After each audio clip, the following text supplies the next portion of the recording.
All gave some gave all. This Memorial Day, we honor those who gave the ultimate sacrifice for the freedoms of every American. My own grandfather, retired Lieutenant Colonel Rod Husey, influenced my own decision to sign up for the Army Reserves, joining the 413th Civil Affairs Battalion during the mid-90s until the early 2000s. Millions of men and women have donned the uniform, but not everyone came home. Every single one has a story. Tonight, we remember some of the fallen across Central Texas and the Brazos Valley. The loss of a fellow service member can happen in an instant, but the pain and memory of their deaths on the battlefield stay with combat vets forever. Every Memorial Day, many of those who have worn the uniform pay their respects in a tradition going back to the Romans. Andrew Lemparski spoke with 2 Vietnam vets, paying their own respects for the fallen. Thousands of names, thousands of stories. Everybody has a different story. It's here at the Central Texas State Veterans Cemetery in Killeen, where Marty Martinez and Guadalupe Lopez sit, reflecting on their time in Vietnam. A good 40 years we've been friends. Known them, that's how long I've known them. Although I would say, where did the years go? Their service overseas marked by brotherhood, but also marked by loss. Especially one of them, he was an officer that was serving with me. There are memories of the war Sergeant Major Lopez doesn't speak about. I remember this vividly that walking out toward the chopper and I was hollering, "Hey, Captain, your weapon!" And no, don't worry, Top, don't worry. Yeah. 10, 15 minutes later, we got the call. The chopper went down. He's since turned his grief into reverence. That's history, but I love to honor everybody that had passed away. Memorial Day is a day to celebrate those heroes through ceremony and tradition. Behind me, rows of heroes laid to rest in a Memorial Day tradition dating back centuries. Coins left on headstones tell families someone was there to pay their respects. Here, I have a penny, which lets a family know someone stopped by to visit. A nickel left behind by someone who completed basic training with them. A dime left behind by someone who served alongside the soldier.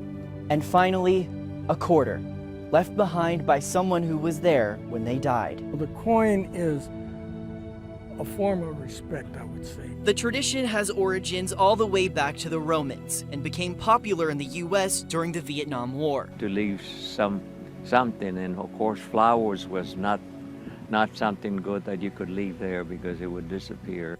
These coins helping to keep the memories of fallen soldiers alive. Memories of the ultimate sacrifices that Lopez and Martinez witnessed with their own eyes. The individual that was next to me in a firefight got killed. This is why it is a very special day for me. He only had 10 days left. And one of those things, that happened. Here at the Central Texas Cemetery, the coins are collected and saved. For these vets, it's about more than a penny or a dime or a quarter. It's about remembering the names and the stories. Husbands, sons, daughters.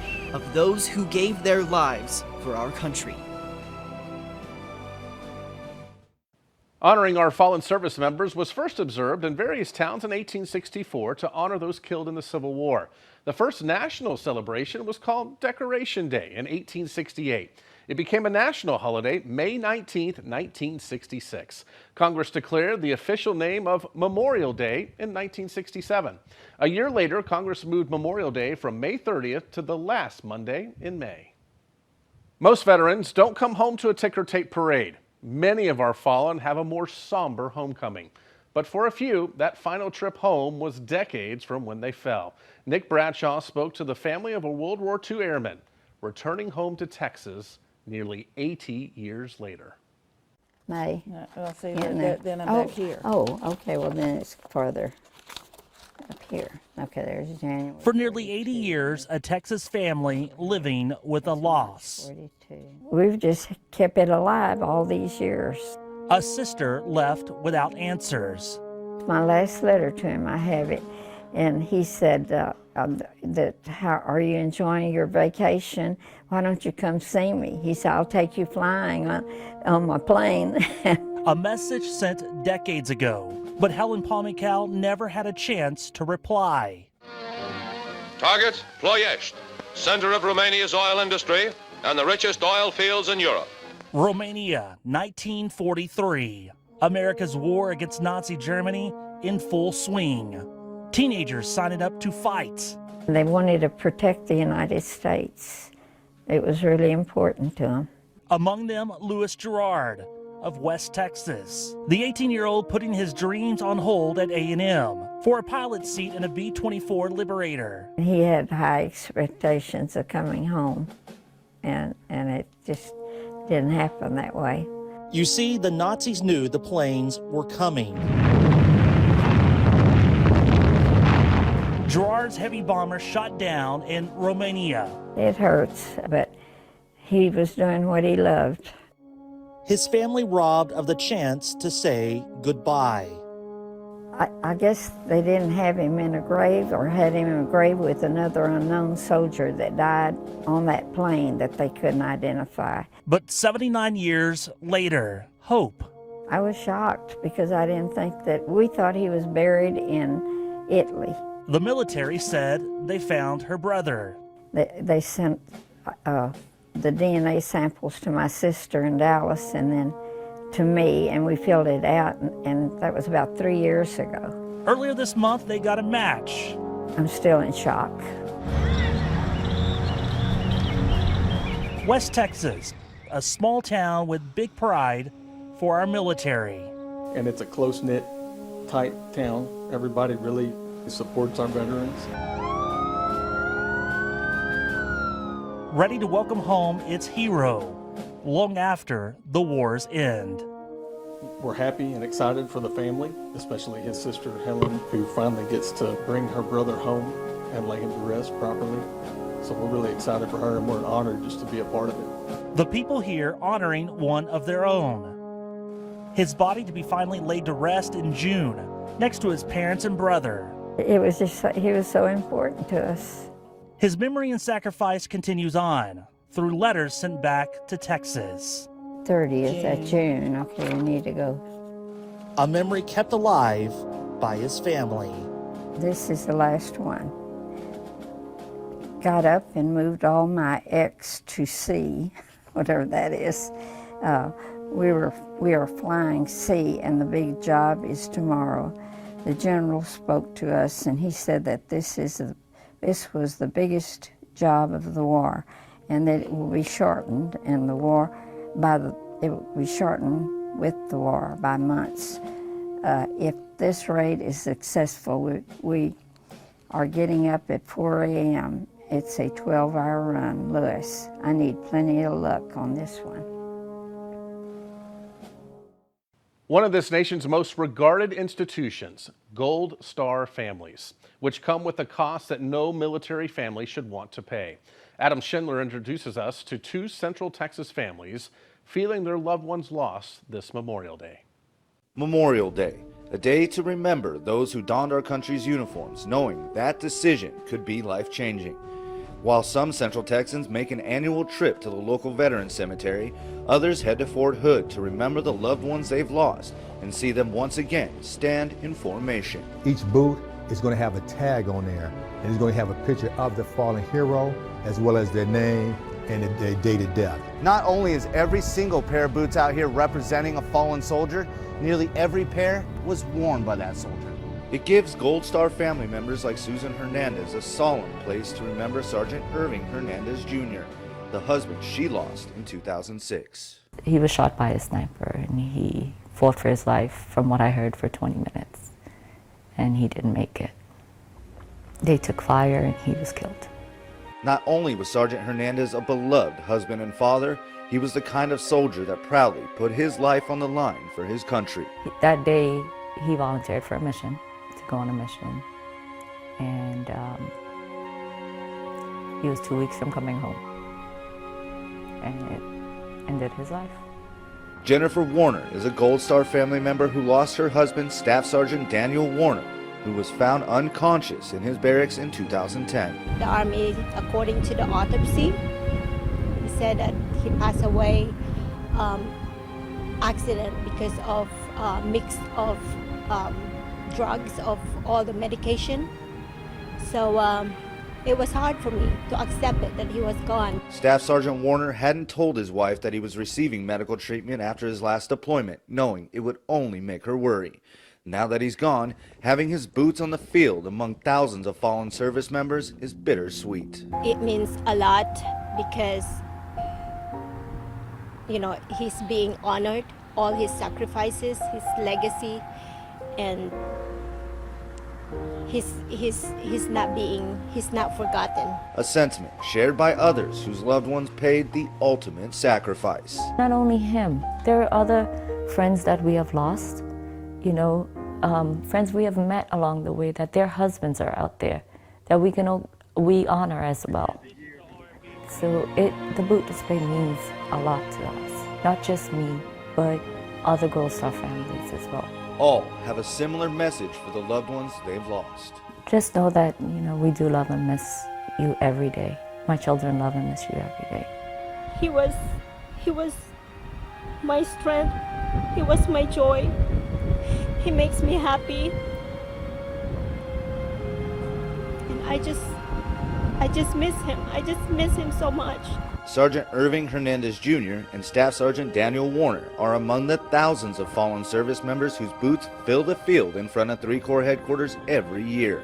A solemn display to honor those who put on our nation's uniform and paid the ultimate sacrifice. Get this. Over 1.2 million Americans have died in combat since the start of the American Revolution. Over 700,000 of those happened since the turn of the 20th century. 116,000 in World War I, over 400,000 in World War II, 54,000 in Korea, 90,000 in Vietnam, almost 2,000 in the Gulf War, and over 7,000 Americans have been killed in the wars on terror. The Lone Star State is getting ready to honor our nation's bravest heroes, thanks to a brand new museum. When we return, we highlight what it means for Texas and those who have earned the nation's highest military honor. Plus, Texas A&M University is steep in military tradition, but there might be one area dedicated to our heroes not many people know about.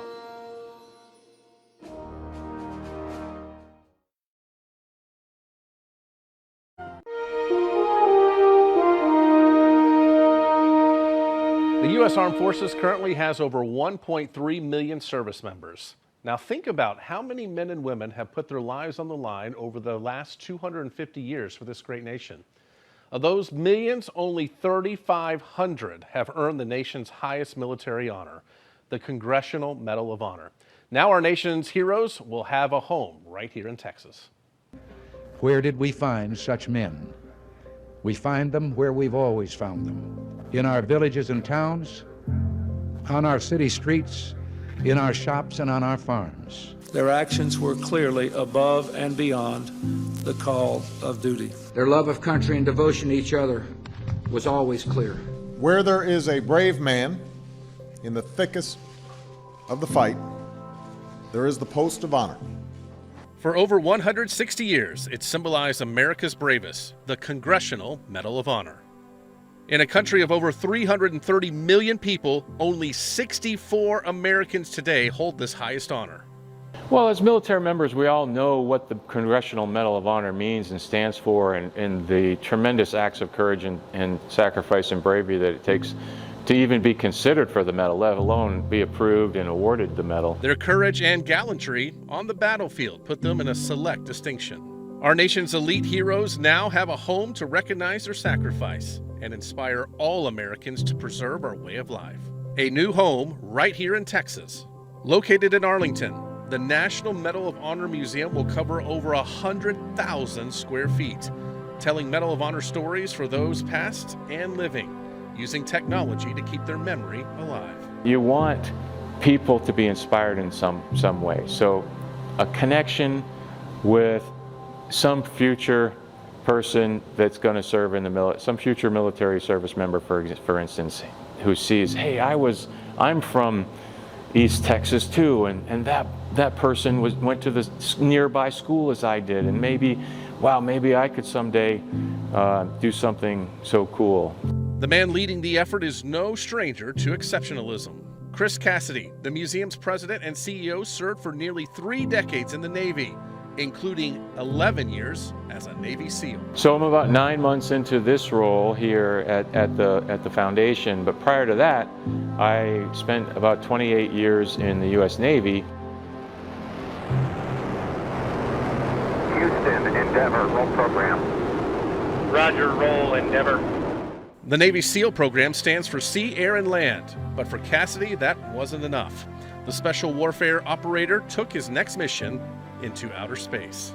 In both cases, it's a small group of people trying to accomplish a risky mission together and do it safely and effectively with the support of a whole bunch of people. Back on Earth, Cassidy says his new mission is to build the museum by 2024. Still, it's the same values of teamwork and service that our military holds sacred. It's deeper than that. It's about sharing these amazing stories with people, and our museum journey is starting right now as we're doing this process. So you mentioned patriotism and that immense pride. With the museum holding this right here, with the turmoil of our country right now, you think this is a unifying thing? Oh, no doubt. No doubt. I mean, we talked about the unanimous vote through the House and the Senate last year to authorize our monument, that and bipartisan support of 4 past presidents, and then just it doesn't matter what state, what political lean you have, your connection to the Medal of Honor and the people and the stories is instant, and it goes deeper and beyond any part of political divides. Located just feet away from where the Dallas Cowboys and Texas Rangers play, the museum will be in the path for thousands to walk through its halls each year. That is the center of the National Medal of Honor Museum and the future home.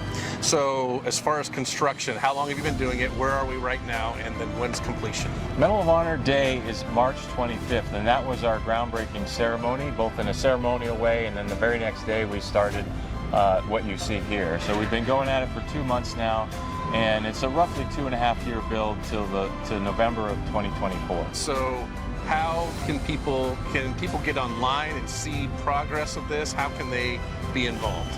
MOH, our website, mohmuseum.org. You can go there, learn more about the project. If you're interested in supporting, you can click Donate Now. In fact, every dollar helps, and don't go to Starbucks tomorrow and give us the $6.95. We'll take it. The building's steel exterior made up of metal forged with heat and pressure, representing the Medal of Honor's own story, forged in the fire of combat. 5 concrete pillars will lift the center of the museum, casted in Hillsboro. They stand in place of the nation's 5 service branches that have received the Medal of Honor. Finally, a place for our nation's bravest heroes to call home, right here in the heart of Texas. The first military action to earn the Medal of Honor was February 13, 1861, by Bernard Irwin in Arizona. Congress first introduced legislation for a Medal of Honor back on December 9, 1861, and President Lincoln signed a law creating the Army Medal of Honor on July 12, 1862. The first Medals of Honor were given on March 25, 1863 to 6 people. Private Jacob Parrott given the first. Only 19 people have been awarded the medal twice. Current rules say recommendations for the Medal of Honor must be made within 3 years of the action, and the medal must be presented within 5 years. Each year, 5 private citizens are selected for the Citizen Honors. Anyone who places his or her life in danger through an act of extraordinary heroism or selfless act can be nominated. Once nominated, a panel from the Congressional Medal of Honor Society selects finalists. Then a second panel of Medal of Honor recipients goes through the list of finalists and decides the honorees. Texas A&M University was built on the foundation of our country's military. Nearly 146 years later, those values continue to be the core of what it means to be an Aggie. This Memorial Day, our Paige Ellenberger takes us on campus, where students and visitors can pay their respects to America's bravest.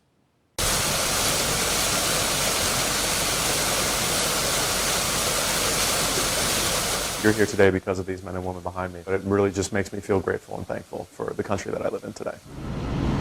Tucked inside the Memorial Student Center at Texas A&M. All these people did unbelievable things. Etched in glass. Sacrificed the greatest thing that they could in their lives to just make sure that I have the freedom, the rights, the opportunities that I have given today. Illuminated both day and night. It provides a lot of perspective on how great our lives actually are. 459 names, Aggie Angels, who gave their lives for our country. So just being able to come to a university when they place so much emphasis and so much respect towards our members in the service just really makes walking around this campus and living here that much more special to me. Staring at those names, just a few steps away, 8 men in one hallway with 2 pieces of hardware in common, an A&M ring and a Medal of Honor. One of the biggest parts is remembering everything that's happened and memorializing those people who have allowed you to be to this spot. The faces. We tell the story of Clarence Hugh Sasser because his story is just so amazing. And stories. He rendered aid for 5 hours to his fellow Army men, even though shots were still firing overhead. Are on display to remind everyone, not just on Memorial Day, of these American heroes who received the highest military decoration. This more somber stop on our tours really just gets the mindset right for some of our visitors and realize, wow, this university really cares. And those who gave it all. You're never going to mean nothing. You're always going to be somebody who matters to Texas A&M. Central Texas is home to one fallen hero who made history, a name you most likely have heard of before, Doris Miller. But do you know the true story of the man behind the stories? We talk with his family next.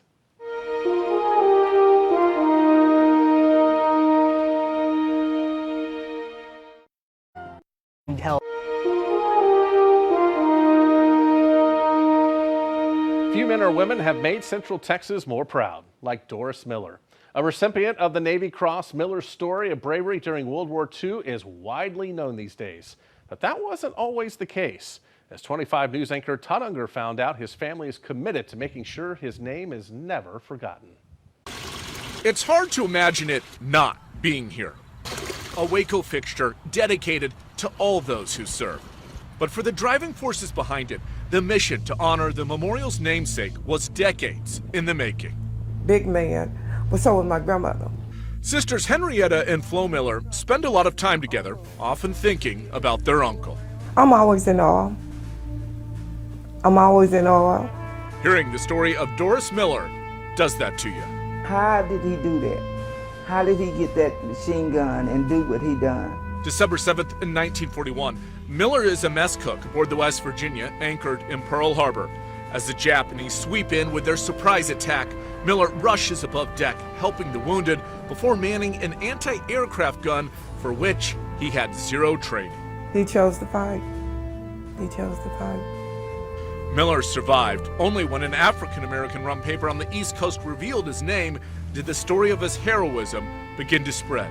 It was a lot of racists, and he was only allowed to be a mess person. So, you know, of course, when you hear about a sailor, they certainly didn't think it was him because that wasn't one of his duties. Soon, the Navy sent him to tour selling war bonds before he was again stationed to the Pacific, later killed in action. He kind of opened up the doors for others to be able to man guns and be trained in other positions other than just being in the mess hall. For nearly 80 years, his family has carried the legacy forward. There are books, schools, the memorial, and now even an aircraft carrier under construction that all bear the Waco natives' name. But they aren't finished. We have made a commitment amongst ourselves that we would pass down this and make sure that the younger generation is actively involved. There's a renewed effort underway to honor Miller with the Congressional Medal of Honor. It remains to be seen if that ever happens in these divided times. The family hopes one man's remarkable courage might serve as a unifying force for the country as it has for them. Go to bed every night and wake up every morning knowing this is a free world because my uncle had something to do with it. A Central Texas hero who continues to inspire All these years later. Miller's legacy will continue on for the foreseeable future. The U.S. Navy has started building the USS Doris Miller. The nuclear aircraft carrier had its first steel cutting in August. The ship is set to be completed in 2032. The Doris Miller is the first aircraft carrier to be named after an enlisted sailor and the first name for an African American. A frigate was named after Miller back in the late 60s. The ship served until the early 90s before it was sold to Turkey. It was sunk in 2001 as a target during a training exercise. Whenever someone loses a loved one, their presence often lingers long after they're gone through collectibles and clothing. It can be overwhelming to decide what to do with things they once loved. 25 News reporter Leah McNeil introduces us to one widow who now has a priceless keepsake of her late husband, all thanks to one local artist. At the end of a winding road, you'll find Carla and Dee's Junction. Total population 4. He loves eagles. We have red, white, and blue everywhere. A patriotic piece of paradise. We actually met on 4th of July, so we chose to get married on 4th of July. At Carla and Detlef Coots called home. Good memories, because not enough pictures were taken. But when the kids left the nest, 4 became 2. We both like the outdoors, so I'd be out there helping him. We'd get rocks to make our gardens and just plant flowers. We had vegetable garden. Sergeant First Class Coots served our country for 2 decades. However, it was Operation Desert Storm that changed things. In 2012, he was diagnosed with esophageal cancer. And they just told us it wasn't service connected. But he didn't have reflux before he went to Desert Storm. He had it when he came back. I think something happened over there that nobody knows, and he paid the price. 18 months later, he lost his battle to cancer. Then 2 became 1. You know, when my mother died, it hurt. When my dad died, it really hurt because I was daddy's girl, okay? But I had my husband to lean on. When my husband died, I really had nobody to lean on. My world as I knew it was suddenly gone in a flash. Everywhere she turned, And then this is his Bronze Star hat. was a reminder of her husband. Topaz and ruby for mine and his birthdays. He had so many shirts, and I was just one day thinking, what could I do with this? And then I had seen something about Laura making quilts. I really love this fabric. Those reminders, now priceless works of art. You make the memories, I make the quilts. Quilts created from t-shirts her husband once wore. You're giving peace and love to people through the fabrics. It's a healing process. Laura Winkle has channeled her own loss into hundreds of memory quilts. My husband and I have experienced the loss of 8 children through miscarriages, stillborn, and the loss of our little girl who was 3 when God needed to take her home. It's a real honor. Sometimes you worry, are they going to like it? And then they come in and they look at the quilt and they go, that's my dad. That's my mom. It just represented who he is. It represents who he is. One of the ones she's making right now, it's specifically for me because the center square will be the material from the shirt that we got married in, that he married me in. And I'm working on those as we speak. Very patriotic and lots of train fabric. He collected trains. He had a whole room full of trains. I have not been in this room since 2013 when he died. But Carla is still on her own journey to healing. Some people tell you there's 7 stages of grief. I'm here to tell you there's more, a lot more. With her husband's presence still lingering. Little triggers trigger you. Smells, sounds, songs. Now wrapped around her. And something to hold on to. On a patriotic piece of paradise. At the end of a winding road. He'll be gone 9 years in November, but it's still sometimes it's like yesterday. Carla and Dee's Junction still stands with a population of 1.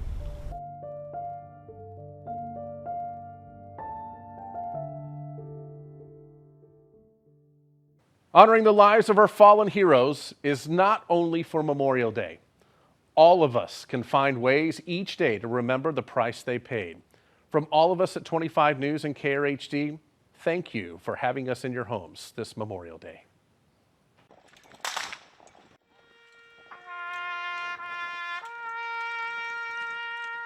It remains a day to honor those who died defending our freedom and democracy. They were mothers, they were fathers, they were daughters, and they were sons. They were sisters, and they were brothers.